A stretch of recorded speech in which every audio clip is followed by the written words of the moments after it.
तो इसमें हमने देखा कि जो प्रदेश है, जलवायु प्रदेश, ठीक, उसकी जलवायु हम यहाँ देख रहे थे वर्षा कैसी होती है। तो वर्षा के लिए क्या होना चाहिए, जब बादल कब बरसे, जब उसमें 100% ह्यूमिडिटी, आर्द्रता होती है, तब जाके बादल बरसते हैं। ठीक, फिर आप देखते हैं कि बादल का फटना देखते हैं। ठीक, मध्य प्रदेश में बादल फट गया, कभी सुना है?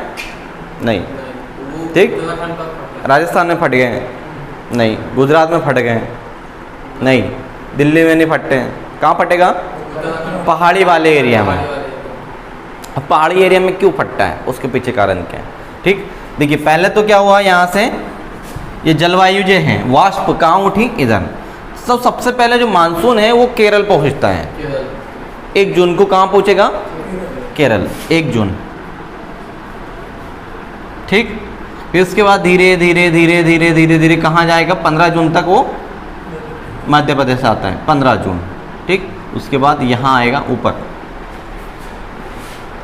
फिर हम देखेंगे कि नवंबर दिसंबर या दिसंबर जनवरी लौटते हुए मानसून से वर्षा होती है। ठीक है, तो तमिलनाडु वाले एरिया में मानसून प्रस्फुट जिसे कहते हैं, ठीक, वहाँ पर होता है। ठीक है, ठीक, तमिलनाडु वाले एरिया में जब केरल में इधर होती है तो उधर कम होती है, क्योंकि बीच में कौन सी पर्वत है? अन्नामलाई की पहाड़ियाँ हैं, है ना। यहाँ पर केरल वाले देखेंगे हम, कार्डामम अन्नामलाई की पहाड़ियाँ जो काफ़ी ऊंची हैं, तो उसके कारण मानसून उस ओर नहीं जाता है। किंतु तमिलनाडु में जो होता है, लौटते हुए मानसून से वर्षा होती है दिसंबर या जनवरी में। ठीक, जिसे मावठा कहते हैं ना अपन, जनवरी नवंबर दिसंबर जनवरी जो वर्षा होती है उसको क्या कहते हैं अपन? मावठा कहते हैं। तो मावठा क्या होता है? लौटते हुए मानसून से होने वाली वर्षा को मावठा कहा जाता है। ठीक है, तो यहाँ आते आते क्या होता है? 15 जून हो जाते हैं मध्य प्रदेश में। ठीक, तो देखिए महाद्वीपीय जलवायु, महाद्वीपीय जो आइलैंड वाला है ना, इस ओर से जो आती हैं तो अधिक गर्मी और अधिक, है ना, सर्दी पड़ती है। इस वाले एरिया में जो आती है जलवायु कैसी होती है?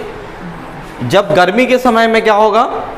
अधिक गर्म होगा, और ठंड के समय में जलवायु कैसी होगी? अधिक ठंड होगी। तो सामान्यतः यहाँ का टेम्परेचर कम होता है, ठीक है, गर्मी में यहाँ बड़ा हुआ होता है तो वहाँ कम होता है। ठीक, लेकिन जब यहाँ गर्म होता है, जब गर्मी में अधिक गर्म, अत्यधिक गर्म होगा। अपने यहाँ कैसा, इधर वाले एरिया में थोड़ा सा नॉर्मल रहता है, लेकिन गर्मी में अत्यधिक गर्म और ठंड में अत्यधिक ठंड इस रीजन में आती है, एमपी के। तो उसको कहते हैं महाद्वीपीय जलवायु।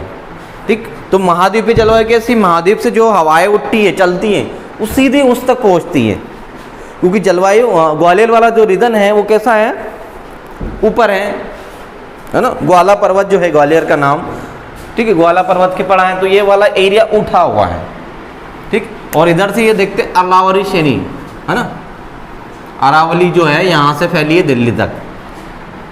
ठीक, तो यहाँ कैसा आएगा? अत्यधिक गर्म, अत्यधिक ठंडी।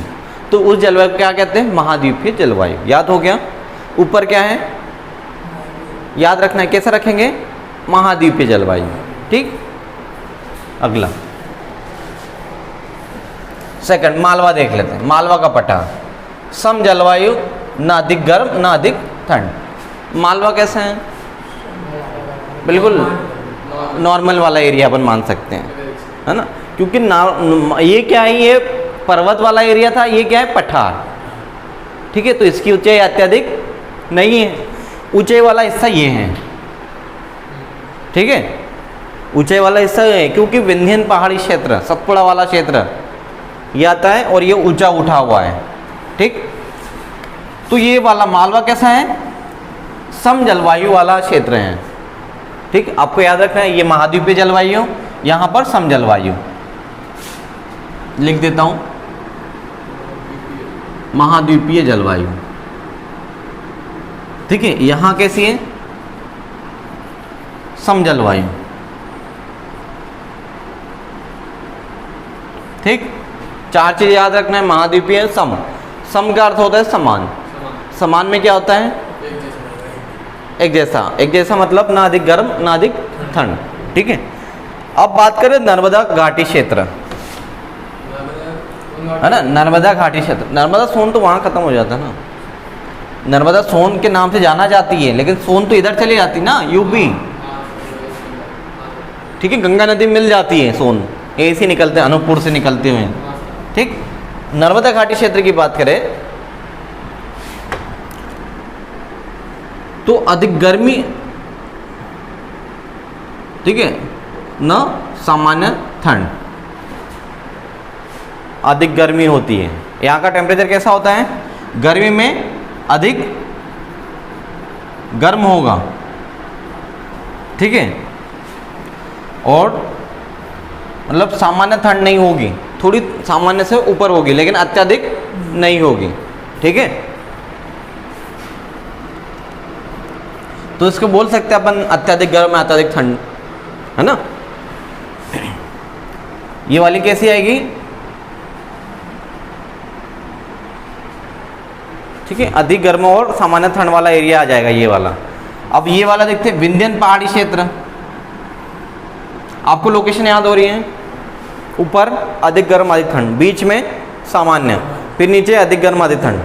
ठीक, साइड की बात करें, विंध्य पहाड़ी क्षेत्र, सम जलवायु, इधर सम इधर सम, इधर सम इधर सम, ऊपर गर्म नीचे गर्म, बात खत्म।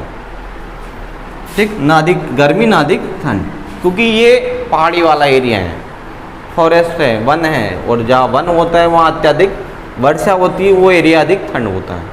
ठीक है,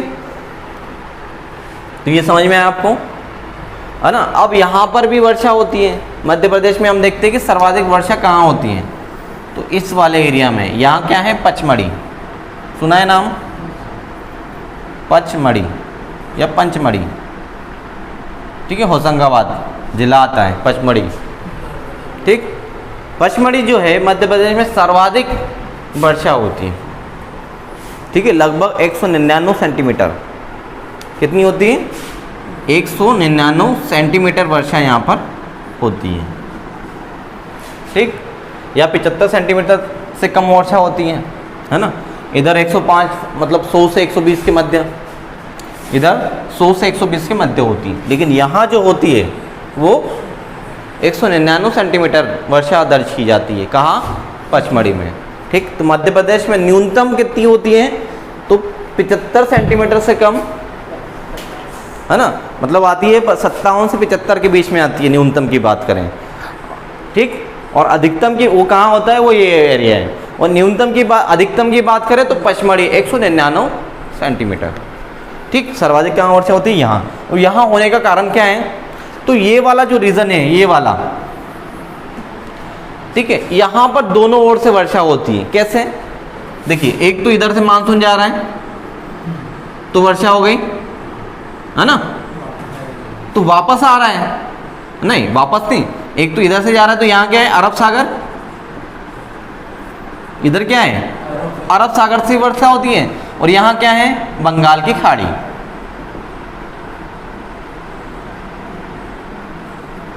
ठीक, तो यहाँ से जो ऐसी हवाएं चलती हैं, तो इनसे भी कहाँ वर्षा होगी, यही होगी। ठीक है, इसी कारण ये वाले एरिया में सर्वाधिक वर्षा होती है। जो मध्य प्रदेश का दक्षिण पूर्वी एरिया है, वहाँ पर ये कौन सा कहलाता है, दक्षिण पूर्वी। उस एरिया में क्या होता है, दोनों ओर से वर्षा होती है, इसलिए वहाँ पर सर्वाधिक वर्षा का सेंटीमीटर हम दर्ज करते हैं, 199 सेंटीमीटर। ठीक, पचमढ़ी हम किसके, अरावली पर्वत वाले एरिया में आते हैं, और अरावली पर्वत की सबसे ऊंची चोटी क्या है, धूपगढ़। ठीक है, 1350 मीटर, 1350 मीटर उसकी सबसे, और पचमढ़ी के निकट ही है। ठीक, अब वहाँ पर क्यों वर्षा होती है, क्योंकि पर्वत वाला एरिया है, और बादल भी एक सीमा तक ऊपर उठते हैं। ठीक है, बादल एक सीमा तक ऊपर उठते हैं, उसके बाद क्या होता है, ऐसा तो नहीं है कि वो बहुत ऊपर उड़ जाए। हमने देखते हैं कि जो एरोप्लेन होते हैं, ठीक, वो क्या होता है, हमेशा बादलों के ऊपर उड़ते हैं।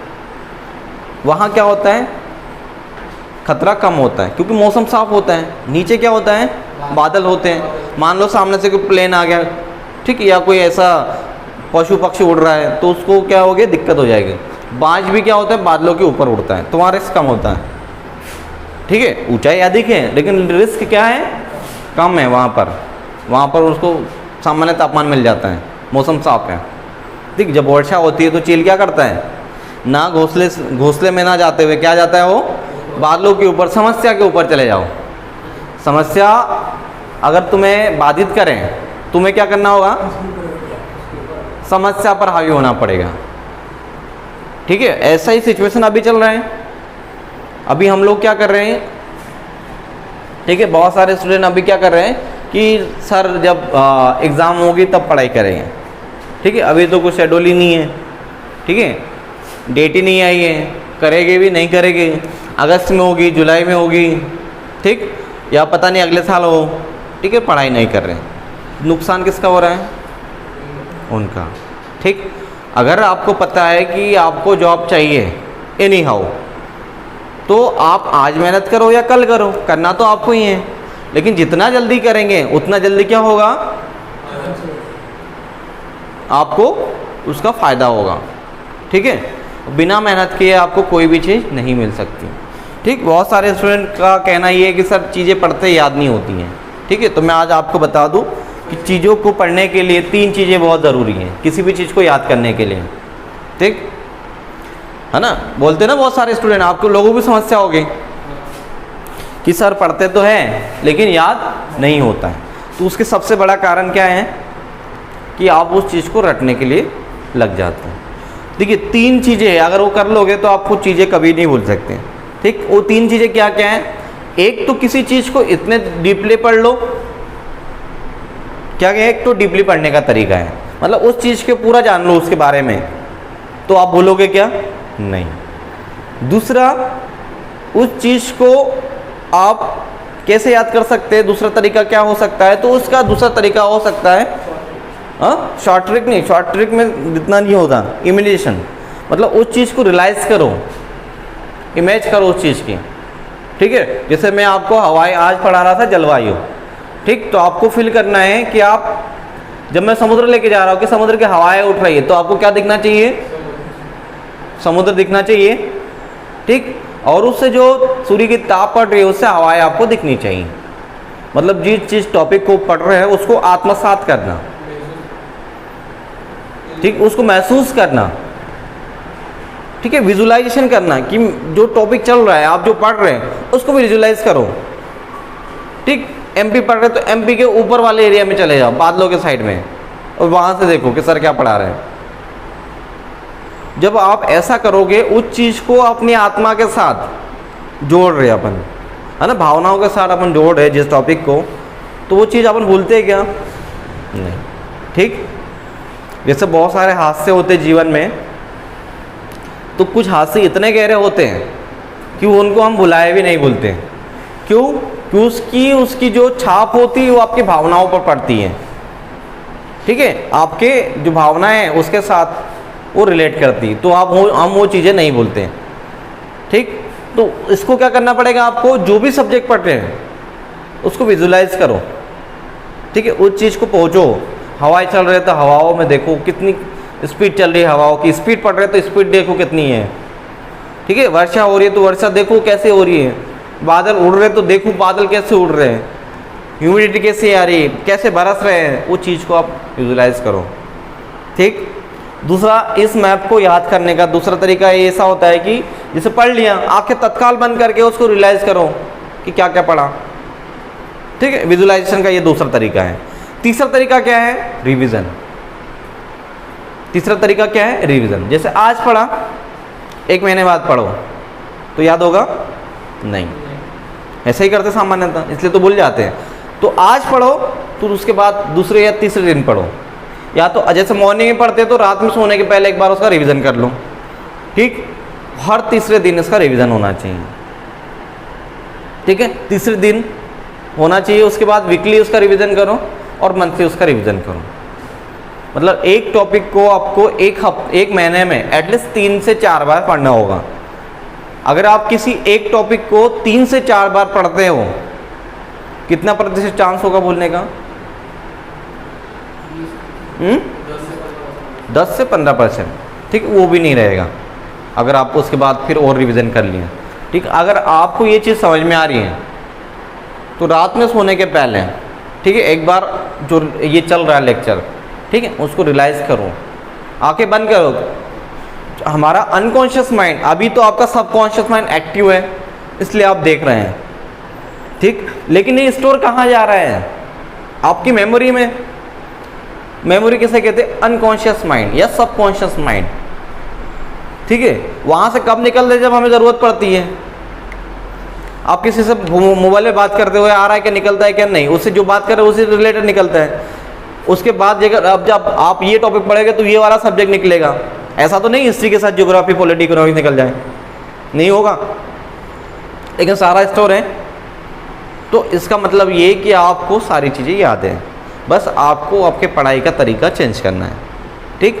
पढ़ाई बुरी नहीं है, बहुत अच्छी चीज़ है, और हम जो बोलते हैं कि याद नहीं होता, ये तरीका अपनाइए। देन फिर अपने अगले वीक अपन डिस्कस करेंगे इस टॉपिक पर, ठीक है, कि याद हुआ या नहीं हुआ, ठीक है। और पढ़ाई जारी रखो बिल्कुल।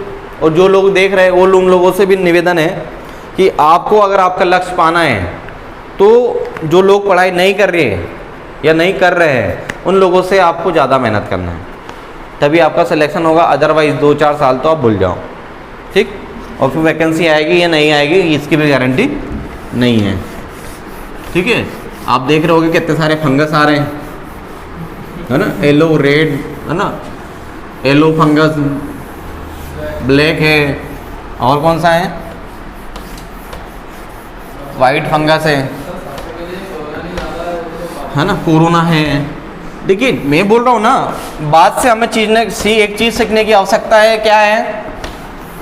बात हमें क्या सिखाता है? समस्या के ऊपर बैठ जाऊँ। भाई कोरोना के कारण हम क्या कर रहे हैं? हमारा मोरल डाउन हो रहा है, लेकिन आपके सपने कोरोना से ज़्यादा हावी हो जाएंगे, ठीक है। जीने की इच्छा अगर ज़्यादा हो जाएगी तो कोरोना या कोई ऐसी समस्या नहीं है जो आपको रोक सके, ठीक। आपका विश्वास दृढ़ होना चाहिए। चलिए